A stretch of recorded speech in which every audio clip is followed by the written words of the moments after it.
तो आपने सुना मेरे नौजवान दोस्तों, बनियापुर को किस तरह यहाँ का विकास करना है। हमारे नेता तेजस्वी यादव जी के हेलीकॉप्टर में कुछ सिवान में खराबी आ गई, जिसके वजह से वो नहीं यहाँ पर आए, वही अभी सिवान में स्थित है। मैं आप सबों से इसके लिए क्षमा प्रार्थना करता हूँ। उन्होंने स्पष्ट रूप से कहा है कि अगर आप बनियापुर को चांदनी देवी को अगर 6 तारीख के दिन मतदान है, मतदान के दिन अगर लालटेन पर बटन दबाते हैं तो मैं आपके बीच में आकर के और बनियापुर का कैसे विकास होगा उसका बाजाबता खाका तैयार करके और बनियापुर को विकसित करने का काम करूंगा। उन्होंने कहा, शायद आप नहीं सुने होंगे, उन्होंने स्पष्ट रूप से कहा कि बनियापुर एक एग्रीकल्चरल बेस हमारा क्षेत्र है। बनियापुर में एग्रो बेस इंडस्ट्री लगा करके वहां के तमाम नौजवानों को मैं रोजगार दूंगा। बनियापुर का जो भी इंफ्रास्ट्रक्चर है, जहां भी यहाँ की अस्पताल, यहाँ का अस्पताल हुआ, यहाँ का ब्लॉक हुआ, जो वर्षों से दलालों के इर्द गिर्द घूमता रहता है, उन्होंने स्पष्ट रूप से कहा कि तमाम वो बाधाएं जो आप लोगों के बीच में आज है, चांदनी देवी को आप जिस दिन मत दे करके विजयी बनाइएगा, 6 तारीख के दिन अपना बहुमूल्य वोट दे करके विजयी बनाइएगा, तो 6 तारीख के बाद 14 को जो परिणाम निकलेगा उसके बाद मैं बनियापुर की धरती पर हेलीकॉप्टर गिरा करके और यहाँ एग्रो बेस इंडस्ट्री कैसे लगेगा उसका बाजाबता रूप प्रारूप तैयार करके मैं बनियापुर को तमाम नौजवानों को नौकरी देने का काम करूंगा।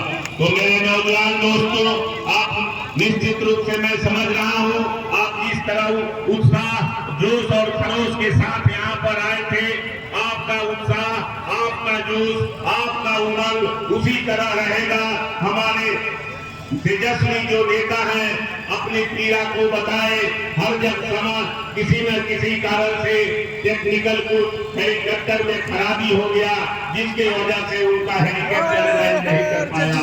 मैं इसके लिए आप तमाम बनियापुर वासियों से, तमाम मसरत वासियों से क्षमा प्रार्थी हूँ, लेकिन आपको विश्वास दिलाता हूँ कि एक बार अगर आप हमारे भव्य को मौका देते हैं, अब की बार 6 तारीख के दिन लालटेन में अपना बटन दबा करके जो 2 नंबर पर है जिताते हैं, और मुझे पूरा विश्वास है कि यह आप लोगों के आशीर्वाद से यह निश्चित रूप से जीतेगी।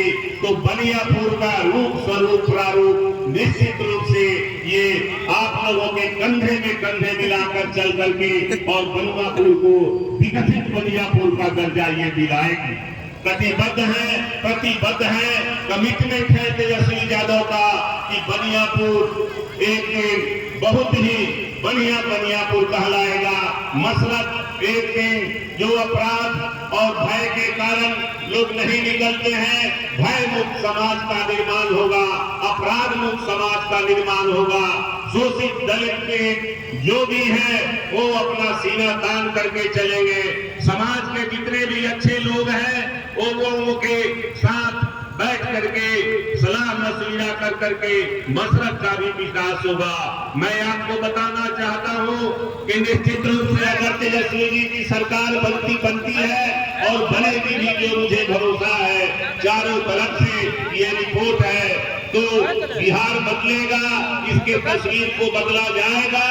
हमारे तेजस्वी जी बदलेंगे, उनके अंदर का क्षमता है, उनके अंदर एक सोच है, एक परख है, वो चाहते हैं कि मेरा बेहतर बिहार कैसे बने। उसके लिए उन्होंने बाकायदा एक स्क्रिप्ट तैयार किया है, उस स्क्रिप्ट को हम देखे हैं। देखने से लगता है कि तमाम उनके साथ रहने वाले जो लोग हैं, बड़े ही उनके सोच के अनुरूप सबों में एक रूप स्वरूप दिया है। तो मेरे नौजवान दोस्तों, बड़े बुजुर्गों, आप से आज मैं क्षमा मांगते हुए और ये अपील करते हुए कि हमारे भव्य को 6 तारीख के दिन इस लालटेन पर अपना लालटेन के सामने वाले बटन दबा करके और हमारे भव्य चांदनी देवी को विजयी बनाए। चांदनी देवी जीतेगी, जीतेगी तो निश्चित रूप से बनियापुर का चतुर्दिक विकास होगा। आप और आपके बच्चे को कभी भी देश परदेश जाने का मौका नहीं मिलेगा। एक बार पुनः इस एरोनॉटिकल डिफेक्ट के लिए आप तमाम अपने बनियापुर और मशरक वासियों से मैं क्षमा प्रार्थी हूँ। मुझे उम्मीद है आप मुझे इस परिवार को क्षमा दे करके और विजयी का झंडा निश्चित रूप से आप 14 तारीख को फहरा देंगे। बहुत बहुत आप सबों को धन्यवाद।